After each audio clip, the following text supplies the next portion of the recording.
Good afternoon, ladies and gentlemen. Good afternoon, America's Cup fans. What a day. I don't know where to go, What lads. a day. Help me out with the top of the show. Cornish, you're a wise man.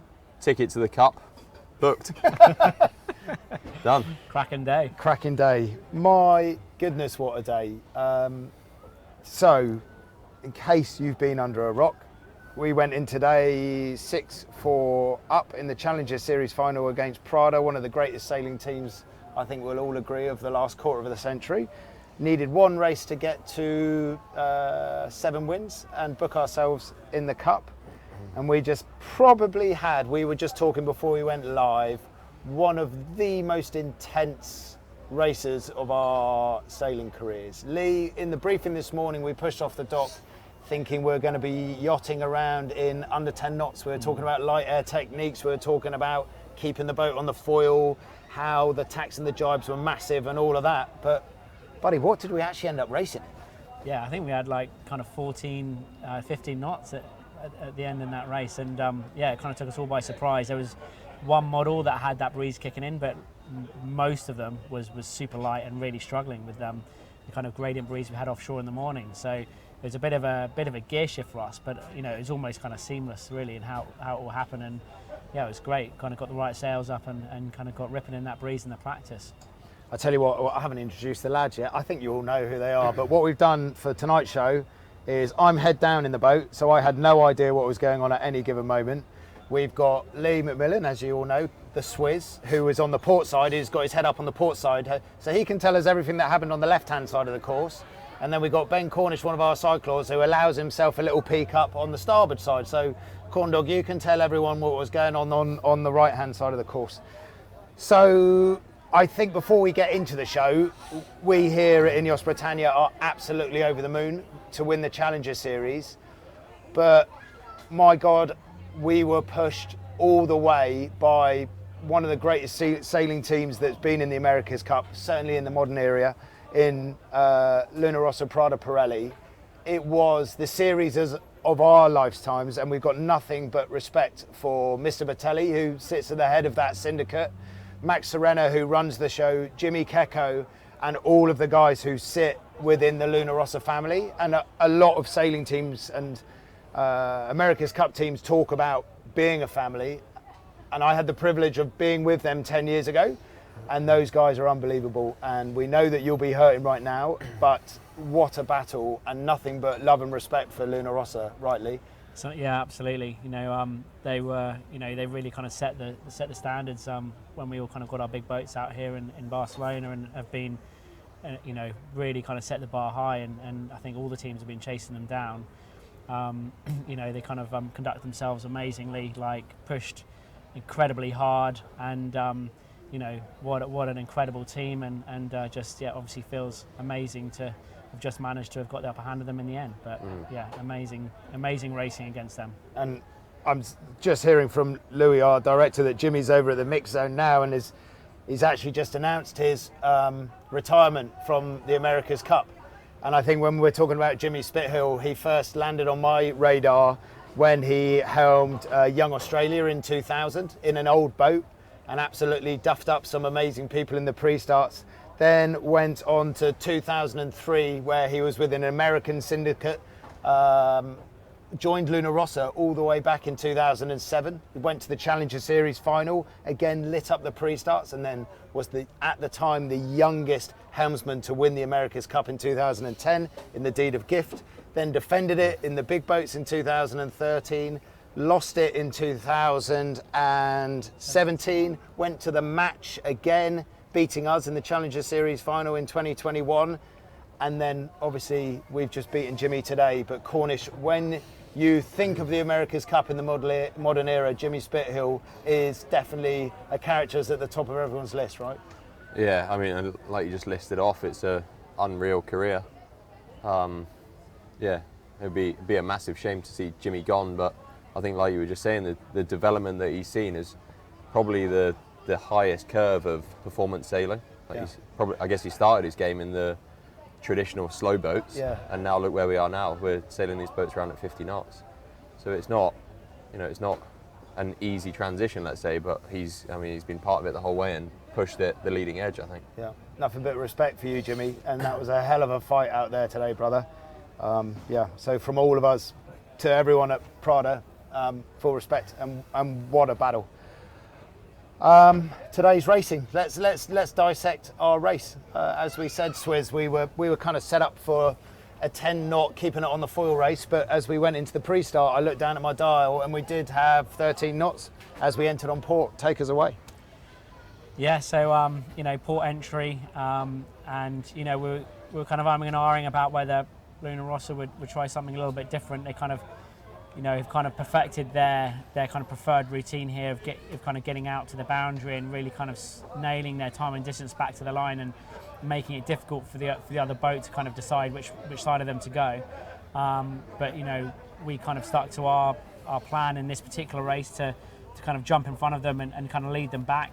And really from here, they obviously had a bit of gauge to us, but the guys, all the guys on the boat did an amazing job of kind of, particularly at this point, or you boys, putting the power down, giving us a really awesome trigger pull off the line. That's a nice shot, like that. And just kind of you can see with the boat speeds there, having that bit of overspeed off the line gave us a really, really strong position. So, it was kind of like probably our best executed pre-start to date. Good time to bring it out, just quietly, yeah. Yeah, and you can't kind of highlight the importance of just that actual trigger pull onto the line and kind of really getting the boat hooked up with that speed and on angle. And in that time, we got it absolutely spot on. So well done, you boys. Easy, mate. They're creaking a bit. They're creaking a bit, brother. At Cordish, we kind of recognise that with 15 seconds to go, we're looking at all of our dials, seeing where all the sheets are at. And Shrekky Decky, Matt Gottrell, gave us a call to arms, and away we went, right? Yeah, absolutely. I think for the majority of the cyclors, head down, and it's quite disorientating, isn't it? Yeah. Not knowing where you've ended up in the box, and just knowing, that last 20 seconds when you've really got to give it everything. Yeah. As you saw there in the video, the final wind up in these boats can eventually give you the result of the race. Just getting your nose in front at the cross of the line, and yeah, like Lee said, it was a really nicely executed race.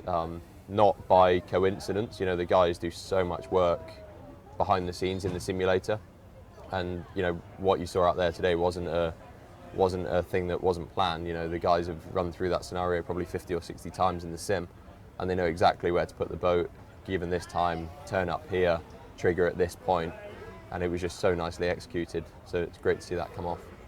Yes, I couldn't agree more. You might be hearing some background noise. Just tucked below us here, we have our Estrella Dam Bar, the Grenadier pub.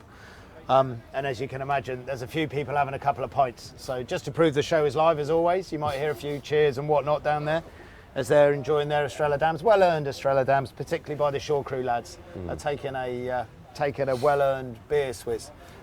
So launched into the race.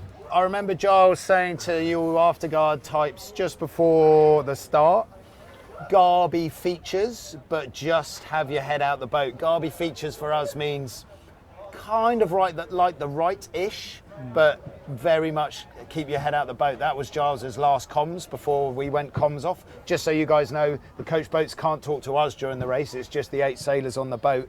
And as you see off that start line, we had a lovely little trigger pull. They bounced off to the right, maybe the favoured side. We came back, and that wound us up for a really intense first upwind, exchanging tacks and blows with them, right? Absolutely, yeah. And I'm kind of there, sat on the port side, so I can't see how close you actually are. But Ben was said on the comms going for a lee bow tack here, and obviously did a really nice job of getting it tucked in tight.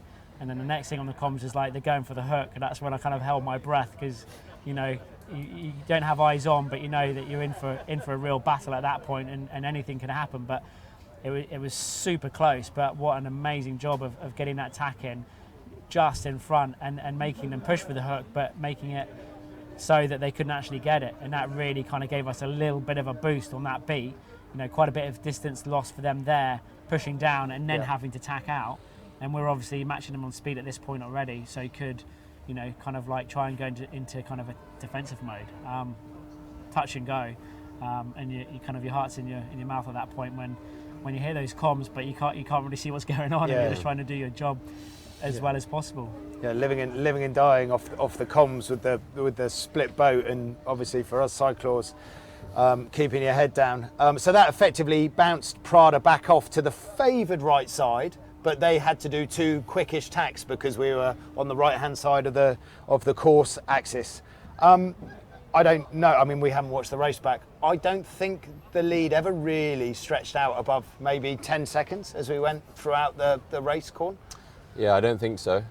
Like you say, they did a good job of hanging on in there. I think the hard thing is that chasing boat is staying in the game. Yeah. It's quite easy to go looking for something that's not there and sort of letting the race get away from you. And they did an amazing job of staying in the fight, not looking for splits that weren't on.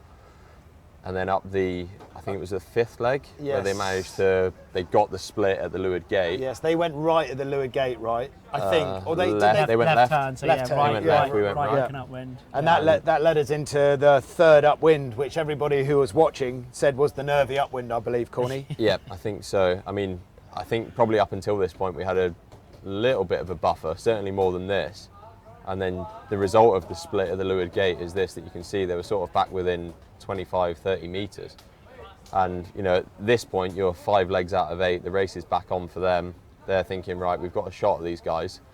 And for us on board, it was certainly a bit more of a stressful moment because you've sailed half the beat effectively out of phase.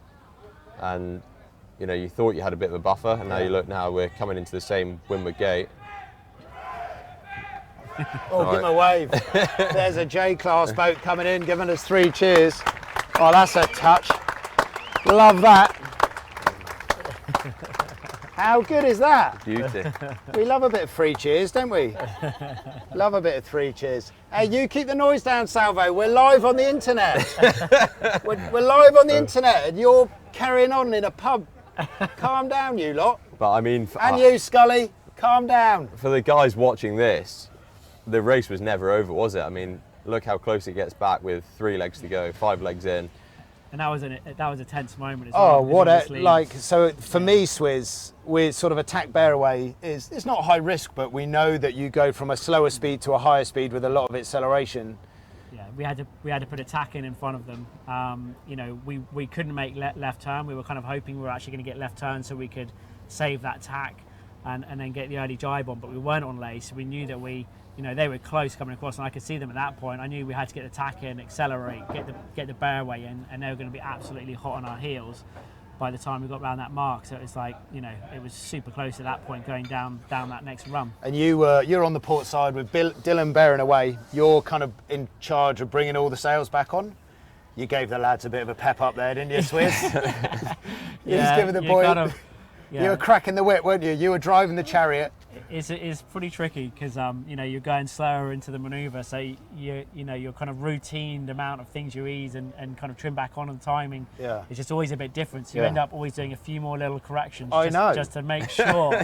Right, Corn? You just got to sacrifice the boys at some point. Oh my God! Our displays on that tack bear away, our displays lit up like a Christmas tree with all the things that were being requested. And you just had Leroy at the back going, go on, lads. Keep going, lads. Keep going. Big push, lads. But that was kind of telling of the race because we had easy options. Yeah. We were set up for ley lines, and the Luna Rossa team were never far enough away to give up a split. Yeah. So we were always asked of, right, let's match where they're going. So what do you mean by that, Ben? We could have kind of given them more leverage, made our lives easier, but actually what we chose to do... Try and shut it down where we could. Shut it down the whole time. Yeah, stay in sync. Stay in sync with them.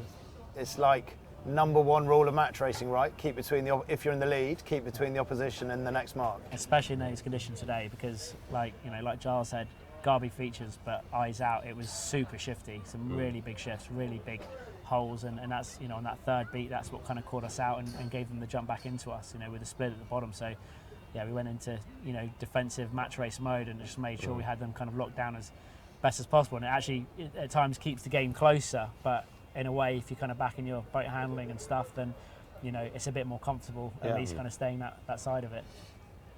Yep. But we kept them behind.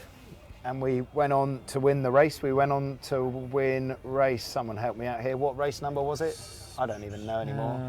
I want Day to say 7 race. 11? 11. Louis, what race? 11. Louis Sounds just about said. right. So we went on to win race 11. 7-4, yeah. 11. And we went on to win the Challenger Series, the Louis Vuitton Cup for the 37th America's Cup. We are the first British boat to win an international Challenger Series. We're the first British boat in 60 years to go into the match. The last boat was Sovereign in Newport in 1964. That only beat one other British boat to get. I'm impressing you here, aren't I? I actually do know this. Good I'm knowledge. an absolute America's Cup. Very good knowledge. They're not telling me. They're not telling me. So Sovereign got to the match in 64, but it only beat another British boat. It went on to lose to the New York Yacht Club 4-0. They represented the Royal Thames. We represent the Royal Yacht Squadron. We are the first British boat in the history of the America's Cup, 173 years to win an international Challenger Series and get to the match. And that led cool, to celebrations like this. We have a little motto, don't we, that we recognise probably in our 10-year history of our team, we're a bit too British and don't really sometimes celebrate our wins enough. But I think right there, you can see how much it means to all of us. It feels like a big moment in British sailing. It feels like a big moment, I hope, in British sport, but the main event is yet to come. Let's not lose sight of that, but it's a huge hurdle to beat that phenomenal sailing team, right, Lee? Yeah, absolutely. But like you said, we one of our mottos is to celebrate the wins. But for sure, focus will quickly shift to the next match and the all-important one. So exciting times. Gonna have a good celebrate tonight, but really looking forward to the week ahead and getting stuck into what's to come. And Corn Doggy, Ben Ainsley, the governor, gave us on the morning of the day that we won 2 races, he gave us a nice little pepper. Actually, in 15 years of sailing with Ben, those words resonated with me more than I think anything he's ever said. He spoke beautifully and we went on to have a great day. But on the flip side today, his message was, lads, just another day, trust the process, right? Yeah, it was certainly not overhyped. There was a very normal feeling about this morning. Obviously everyone knew what the outcome could be or how difficult tomorrow could look if it was different. But Ben's message was sort of, you don't need to change anything. Yeah. Stick to the process, and we're going to end the day in a good place if we get what we know we can do right. And that's what we did. Here we are. We won the Louis Vuitton Cup, lads. Could not be more proud of everybody in that building, everybody at Brackley. A huge thank you to INEOS, obviously, Sir Jim and the INEOS family, the whole sporting INEOS family, for helping us get this far. Ben's bloody amazing leadership, as always. We started this syndicate 10 years ago. We launched RB1 5 years ago today under the INEOS umbrella. So it feels quite fitting that we launched our first version of this AC75 5 years ago. Why is it always on my birthday? I don't know, actually. Oh, happy birthday, Corn Dog. Double up top boy. How old? 33. 33. It's going to be a birthday to remember, I reckon. I reckon, bud. Hard to beat. It's sort of decade into the syndicate, 5 years into the AC75. Huge moment for British sailing. But we're not done yet. We are going to celebrate tonight, and we are going to the 37th America's Cup match. And we could not be more excited. We could not be more ready. We are going to race an incredible team in Emirates Team New Zealand. We know what they bring to the party. I think it's going to be equally as exciting racing as we've seen against Prada in the Challenger Series final. It's going to be the greatest sailing that the world has ever seen. And we're going to take you on the journey from inside Tack. The racing starts a week tomorrow on the 12th of October. We'll do a couple of feeder shows for you. But the other stuff is the Women's America's Cup. The first ever Women's America's Cup starts tomorrow in the AC40s.